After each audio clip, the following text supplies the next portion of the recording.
Mundo Skrull. ¿Y tú? ¿En quién confías?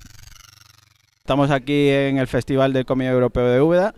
Hemos sido invitados pues como parte de los medios y gracias a ello pues podemos tener acceso a uno de los invitados también del salón. Walta, ¿cómo estás? Pues bien, un poco de calor, pero por lo demás estupendamente. ¿Estás disfrutando lo primero? ¿Qué tal te está pareciendo esta experiencia de Úbeda? Este es el tipo de festival que me gusta a mí. O sea, que realmente hay charlas, entrevistas y firmas, pero es todo como muy relajado en un sitio que me gusta mucho, o sea que... No hay tanto estrés, ¿no?, de tener eso de encima de mucha masa de gente, colas de esperar y todo eso, ¿no? Sí, bueno, o en un polígono o en un palacio de congresos cerrado, no, eso cada vez me gusta menos. Bueno, eso está bien. Lo primero y creo que lo más importante, sobre todo el espíritu que creo que quieren transmitir desde el evento y tal, es que los autores se lo pasen bien lo primero, la gente que acuda y que está ahora mismo, pues eso, entre las casetas y las presentaciones, las firmas y tal, también lo disfrute, porque al fin es un atractivo más también para aquí, para Úbeda y para que la gente pueda disfrutar de todo ello, creo yo. Y así en general, pues lo pasamos bien todos, que también es importante. Y acercar el cómic, no llevártelo precisamente a otro gueto, llevártelo lejos de la ciudad, lo ponen en el centro y gente que pase con sus niños que nunca se han interesado se da una vuelta y dice, ¿qué está diciendo ese? Mira, este cómic me puede gustar, es que si no, no hay manera. Eso es lo importante, ese creo que el objetivo se ha cumplido de momento y con el paso de futuras ediciones veremos que otros autistas también se lleguen a sumar al evento y sea un referente también, así como creo que tenemos a Avilés, que es uno de los casos también en los que creo que se disfruta mucho bueno, la estancia por ahí. No he ido porque me pilla muy lejos, me han invitado varias veces, pero no he ido todavía, pero las jornadas de Carmona son totalmente así también. También, hombre, y grande. No hay cassette, bueno, hay venta también, pero sobre todo es que son encuentros de autores y el año pasado estaba Juanjo Garnido y Carlos Pacheco en el mismo sitio, o sea, eso donde lo encuentras, Miquel Janín, y es porque nos gusta a todos mucho volver a Carmona. Sí, Fran Galán también, que es uno de los autores que ha salido ahí. Juan Torres, o sea, había un montón de gente que tú dices, esto es no lo encuentras en una convención de cómic normal y estaban allí en Carmona. Autores de nivel internacional totalmente. Y además todo muy a gusto, tú puedes estar en una mesa, Carlos Pacheco, que es una leyenda prácticamente, sí, hablando con un muchacho que acaba de salir del bachillerato, con otra persona que lleva 10 años, todo en el mismo nivel y eso es Carmona, vamos. Disfruta de los eventos, que creo que tiene que ser el espíritu en general de todos. Sí. Y nada, pues ahora sí ya nos metemos de lleno con temas de tu trabajo, de publicaciones, de editoriales y tal. Y lo primero creo que corresponde es darte la enhorabuena por ese anuncio de parte de Dark Horse, ¿no?, que ibas a tener ese one shot con Mignola dibujando un personaje que creo que conocemos todos y que, bueno, desde aquí de Mundo Skrull tenemos unos cuantos fans del personaje y cuando nos enteramos de la noticia y la comentamos en el programa decíamos, joder, qué bueno que un autor nacional pues toque también el personaje. ¿Cómo ha sido todo esto? Cuéntanos un poco en general del tema del contacto y tal. Fue bastante sencillo. Bueno, en realidad yo conocí personalmente a Mignola en San Diego, me acerqué a hablar con él, le enseñé mi trabajo, conocía la visión y ya en su momento, pues después de ver mi trabajo, pues dice, eres el tipo de dibujante con el que me gustaría trabajar. Ya con eso me fui contento a mi casa, pero bueno, por aquel entonces yo tenía contrato en exclusiva con Marvel y tampoco tiré más del hilo, entonces se quedó ahí. Pero como en Facebook compartimos publicaciones, empezó a poner comentarios positivos, muchos, hasta que al final me mandó directamente un mensaje privado, tan sencillo como eso. Gabriel, quiere hacer una historia de Hellboy que cada vez se me ocurren más. Dice, si no te gusta lo que te mando, nos inventamos una entre los dos, como tú quieras. Y yo digo, mi respuesta fue directamente, sería un sueño hecho realidad. O sea, así, un mensaje privado en Facebook. Sí, porque en un principio lo que se ha anunciado es un número único, si no me equivoco, ¿no? Sí, claro, bueno, vamos a ver. Mignola ha dicho de retirarse varias veces. Claro, ya nadie no se lo lo consigue, cree. Afortunadamente. De hecho, está dibujando otra vez cómics, aparte de ilustraciones. Entonces, como él decía en este mensaje que comento, dice que su mente de escritor se le ocurrían muchas ideas. Entonces, como sabéis, con la serie de Hellboy y de PRD, pues le da lugar a ir hacia atrás en el tiempo y a contar historias que pueden ser una anécdota o una miniserie. Entonces, tiene como además él decide la extensión, los personajes, pues puede permitirse el lujo de explorar su universo de esa manera. Sí, sobre todo porque vemos el espíritu de Hellboy, también es un poco jugar con el tiempo, ¿no? De jugar en ciertos años, ciertas épocas, ciertos momentos del personaje, ir hacia adelante, ir hacia atrás, tener esa opción de jugar con el personaje. ¿Nos puedes contar algo realmente de la historia, de bueno, por dónde va a ir? Lo han contado ellos, precisamente con lo que estás diciendo. Había una historia anterior que salía de la familia Whittier, y entonces él tenía la impresión de que daba más de sí, que él tenía más cosas que contar. Entonces es un poco ahondar en la historia de esa familia. Y bueno, ya está, ¿qué te puedo decir? Que es, es de terror.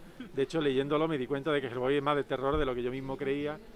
Terror pues gótico, con telaraña, cuevas, sótano, una casa victoriana, o sea... Sí, porque al fin y al cabo mucha gente te conoce, ¿no? Por tu historia de terror, ¿no? Con el Torres, etcétera. ¿En ese sentido te ha resultado algún reto o una manera distinta de trabajar con Hellboy, o has tirado de ya tu experiencia con Sí, bueno, en realidad yo cada historia la empiezo de alguna forma, no diré de cero, pero o sea, cada historia yo no asumí el velo de la misma forma que el Bosque de los Suicidas, y las dos son con Juan. Me encargaron la visión y el Doctor Extraño en el transcurso de unos pocos años, y para mí son dos proyectos completamente diferentes. Entonces, en este caso, pues si acaso, digamos que la presión extra de que es un autor que yo llevo admirando más de 30 años, que conozco el personaje, que mucha gente lo conoce, que a veces te planteas si hay una versión posible que no sea la suya, del propio autor. Entonces todo eso, pero de alguna forma un poco, bueno, pues por tener la precaución de decir, igual me encuentro esa complicación, incluso intimidado por el tema. Pero luego la historia es que el guión está tan bien hecho, es de los mejores guiones que he recibido, ya no solamente por lo que cuenta, sino la manera, o sea, una cosa sencilla, y sin embargo las descripciones te la hacen ver. Me dejaba sitio por si dice, esta escena tiene que transcurrir deprisa, pero si necesitas que poner más viñetas para explicar las acciones, ponlas, pero asegúrate. Entonces, claro, una vez que yo recibo un guión, digo, ¿cómo puedo contar esta historia? O sea, si tú ahora mismo me das una novela gráfica de Slice of Life, que son dos personas durante 300 páginas en un apartamento que no pueden salir discutiendo, si a mí esa historia me gusta, pues pensaré cómo tengo que hacerla. Si a mí me dicen, no, es una aventura cósmica, siempre que me interese, porque si no me resulta muy difícil, si no me implico.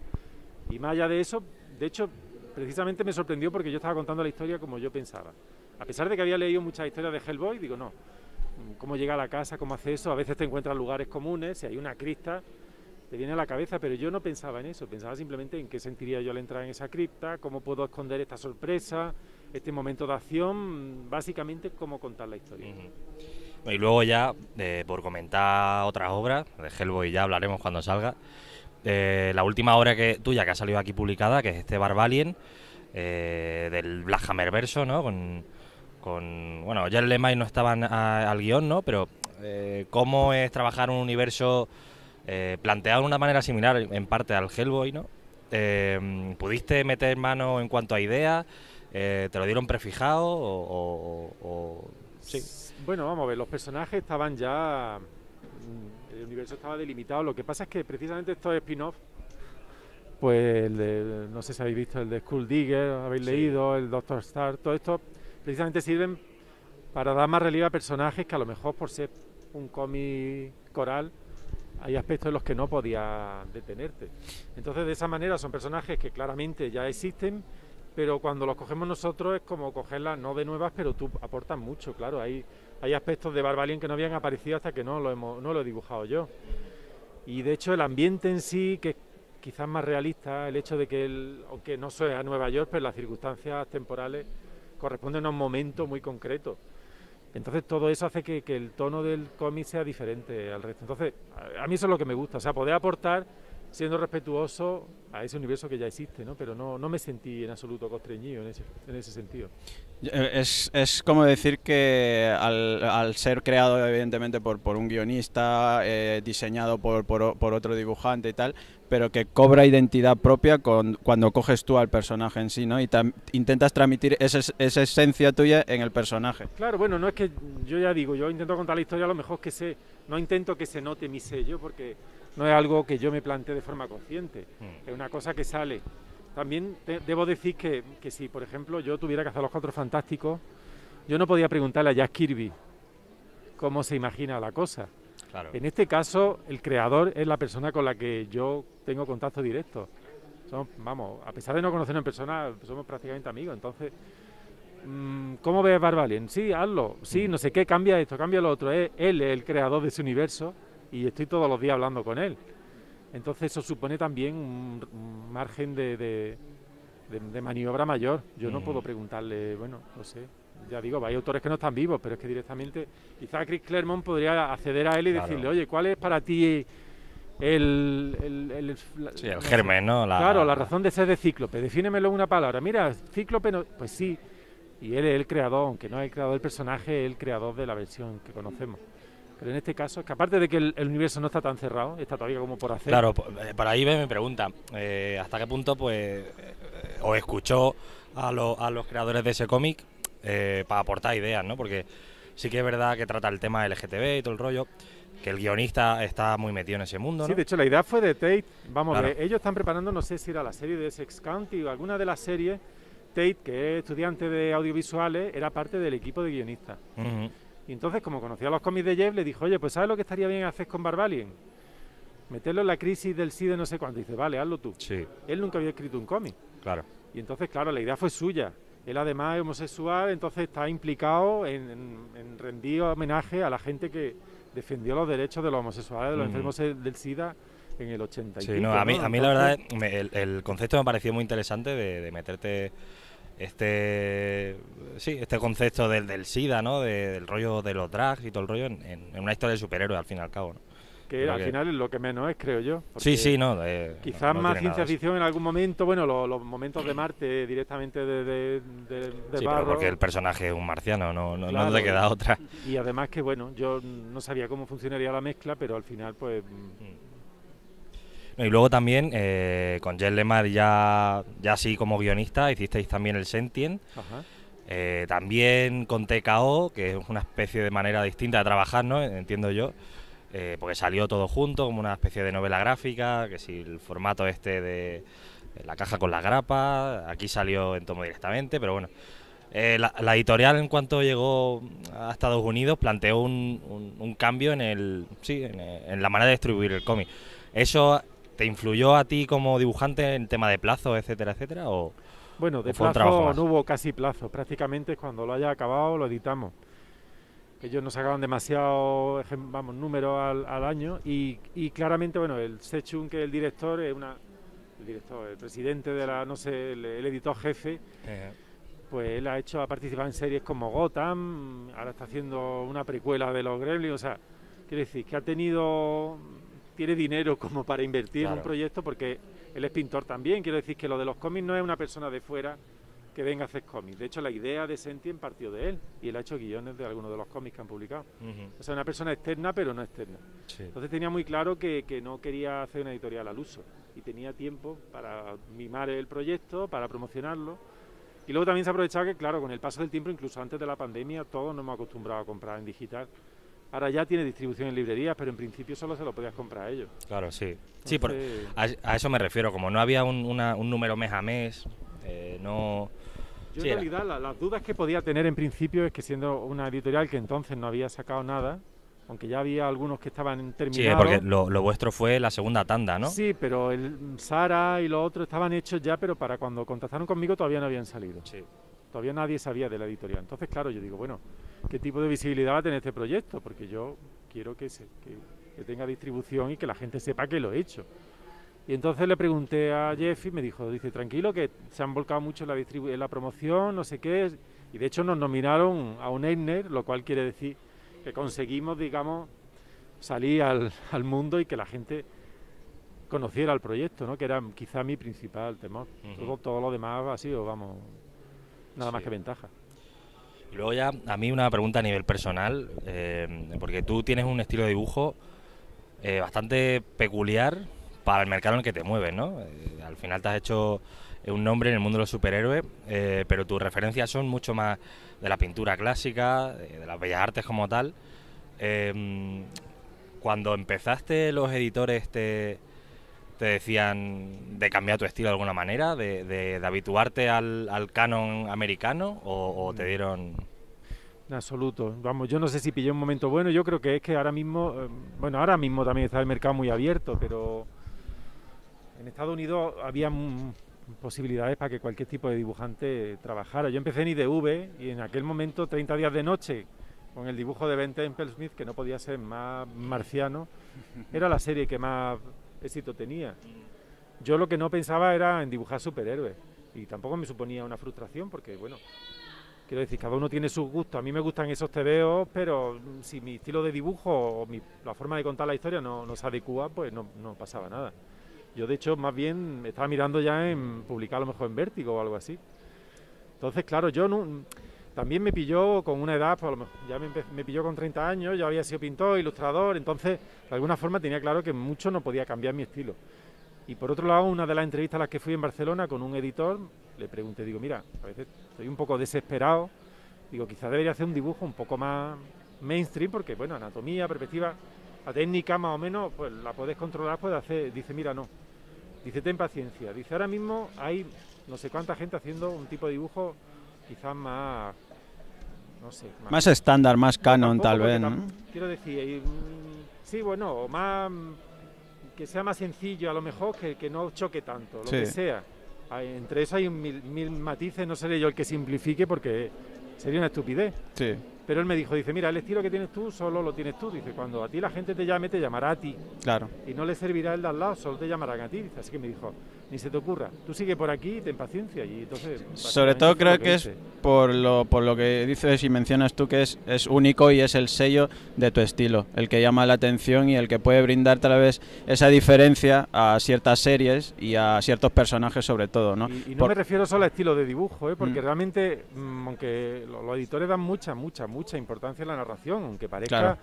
un tópico que te lo dicen para quitar gente de encima, no, y los guionistas por supuesto. Entonces, el hecho de que una serie como La Visión, yo pueda contar una serie como esa, igual hay gente que le gusta hacer peleas más espectaculares y se aburren haciendo planos tan similares. Entonces el hecho de que haya personas que puedan contar ese tipo de historias, pues claro, a la editorial le interesa tener un abanico amplio. ¿No? Esta serie de los Vengadores salen peleando contra los Skrull y son planos como 30 personas y es acción y acción. Pues esta persona lo va a hacer bien. No, esta es una cosa más íntima. No, esto es más Young Adult, que Natasha Bustos lo dibuja estupendamente. Claro. Pues le interesa no cerrarse. Claro, sobre todo porque yo creo que, por así decirlo, cada estilo o cada autor con su base, ¿no? Su esencia que tiene, yo creo que tiene un espacio y un hueco para ciertos personajes y para ciertas series en general, que le vienen bastante bien, ya no solo. Y aunque a veces creo también que se busque el cambio en ciertos momentos, Sí. porque es necesario también. Y los lectores se aburren, claro. Claro. Y los lectores pues van buscando tal vez esa diferencia, ¿no? También o ya sean en los one shot, ya sean en especiales o en arcos argumentales muy concretos, no tal vez tanto en series regulares como tal, ¿no? Pero se agradece. Bueno, habíamos mencionado justo La Visión con Tom King, que creo que fue un proyecto bastante ambicioso también, y sobre todo para Tom King empezar a ganar más nombre con ese tipo de series, ¿no? De coger a personajes tal vez que no estaban pues tan a la visión de todos o tan conocido como todos, y darle esos 12 números y a partir de ahí desarrollar a personajes como se le ha visto tanto en Marvel y como en DC, y ahora pues desarrollar proyectos propios también. ¿Qué tal fue la experiencia de trabajar con Tom King, esa relación? Estupenda, vamos. Aparte de que es un guionista buenísimo, la historia era... Le propusieron que mandara una propuesta a Marvel y él dijo, como no sé si me la van a coger, dice lo más raro que se me ocurra. A él le dijeron ciencia ficción, pero no en el espacio. Y él dijo, pues venga, se hace una familia. Y hay un muerto debajo de la... O sea, la idea era una familia de robots comiendo en un cuadro de estos antiguos, o sea, americanos, y un cadáver debajo de la mesa. Esa era su idea. Entonces, claro, una idea para que le dijeran que no. Y le dijeron, pues sí. Se llevó una sorpresa, ¿no? Entonces, claro, partiendo de ahí, pues nosotros pensábamos, en algún momento yo no pensaba, ¿cómo nos están dejando hacer esto? O sea, y no lo sabía, pero mira, disfrutemos mientras dure. Y de hecho no sabíamos muy bien si el primer número iba a pasar desapercibido, pero también nos daba un poco igual porque lo estaban pasando bien. Y realmente no nos podemos quejar porque ya en el número 1 ya a la gente le llamó la atención. O sea, no hubo que esperar realmente al boca a oreja porque es que hombre, luego fue a más, pero el primer número ya le gustó a la gente. Y de hecho yo creo que no sé si en el primer número de La Visión ya llamó DC a Tom para llevarse. No me extraña, no me extraña. Y mira todos los títulos y sobre todo el buen ojo que tienen para fichar a los dibujantes, que saben que por entrevistas con los otros autores, eso igual nos lo confirmas o no tú, el que Tom King se adapta muy bien al dibujante. No es que entregue por ser el guión y ahí lo tiene, dibújalo. No. Incluso de llegar a rehacer ciertos guiones, ciertos textos tal, para que sea también pues eso como ayuda al dibujante, ¿no? Sí, bueno, eso yo con todos los guionistas que he trabajado sucede que el primer trabajo, primero estás conociéndote, cuando vas conociéndote el guionista se adapta mucho a lo que tú quieres, pero es que Tom directamente es que dijo que al final lo que hacía era imaginarse cómo iba a dibujar yo la página. Y lo que hacía era describir en su guión lo que se estaba imaginando. Es decir, Gabriel, el tipo de composición, tranquilo, no sé qué, aquí. Entonces La Visión está en un sillón sabiendo que yo le iba a dibujar así. Y de hecho, vamos, el número 10 de La Visión sucede solo en la casa, pues me preguntó, oye, ¿te importa que no salgan de la casa? Igual te va a aburrir. Digo, Tom, encantado, es lo que he estado deseando hacer toda mi vida. Y es el número preferido mío. O sea, en ese sentido ya, es que... Y de hecho yo lo pensaba también con Lemire, es que tú piensas en las series de Jeff o de Tom, todo el mundo sabe quién ha dibujado esas series. O sea, tú dices, vale, sí, Gideon Fall con Sorrentino. No, nadie dice que es un TVO del... Sí, solo Jeff Lemire o mira solo que Tom tiene temas King. comunes en toda su obra y Tom pues, igualmente, pero tú sabes cuál ha hecho con Mick Gerard, cuál ha hecho con Jorge Fornet, cuál ha hecho con Wilkie Evely, dices así, de Supergirl, ¿por qué? Pues porque, no, vosotros sois los que... Él tiene ahí una cosa muy potente del tipo de historias que escribe y además es muy formalista, esto de repetir escenas, o sea, tiene un carácter marcado, pero eso no quiere decir que te pise, eso es ideal. Quiero decir, una persona que hace su trabajo bien, que no es que te deja a ti toda la responsabilidad, porque los guiones de Tom King son completos en el sentido de decir que te dan todo lo que necesitas, pero no te constriñe en absoluto y luego, pues eso, hace que te luzcas. Es que yo lo pensaba, digo, son escritores buenísimos, con mucha personalidad, pero tú sabes de quién es el colaborador. Y muchas veces te dicen, no, ¿y quién lo ha coloreado? Mateus López ha coloreado Supergirl. Es que Dave Stewart está coloreando Rorschach, porque todos intervienen en la historia, ¿no? Y eso, hombre, eso es gente que podían ser unas divas, que podían decir, tú lo haces como yo quiero, que soy Tom King, y tú dirías, bueno, pues ya está, me pliego. Pero vamos, con Miñola me ha sucedido lo mismo, ¿eh? No te creas que me ha dicho cómo tengo que hacer las cosas. En la portada recuerdo que teníamos que elegir el color del rótulo. Y la editora nos decía, podéis ir en negro, en rojo, en marrón. Nos lo mandó y dijo el Miñola en el grupo, dice, mira que elija Gabriel si la portada es suya. Entonces... La libertad, ¿no? Esa Sí. libertad creativa que tienen también, que te ofrece ya la confianza y la experiencia que ven en el dibujante de ese Que habrá proyecto. de todo, pero en general la gente mediocre sin talento suele tener más humo. Que ya he conocido gente que son buenos, muy buenos, y dibujantes que a lo mejor conocen en un salón, en San Diego, lo que sea, y te pones a hablar con ellos y dices, pero sí que estoy delante de una leyenda y está escuchándome él, y está aguantando mi rollo, y este tío es un dios, vamos. O sea que, bueno, con los guionistas me ha sucedido. Y Luego, en ese sentido, te quería preguntar ¿cuál es la diferencia en el modo de trabajo? Pues hemos nombrado a Lemire, Tom King, el Torre. ¿Cuáles son las manías de cada uno? ¿Qué cosa te pone de los nervios de cada uno? ¿Y qué cosa le saca a favor? No sabría decir. Vamos, con Juan es que las dos cosas que hemos hecho había un diálogo. Claro, los diálogos a veces en algunas cosas no estábamos de acuerdo, era un poco tiro y afloja, nunca en absoluto desagradable, sino fructífero. Pero claro, la idea base era como más conjunta, la génesis, ¿no? Pero claro, dice Juan, esto del guión, añadirle viñeta. Luego él me decía, mira, esto hazlo así. Digamos que había También porque no teníamos un plazo tan estricto, en Marvel a veces no puede.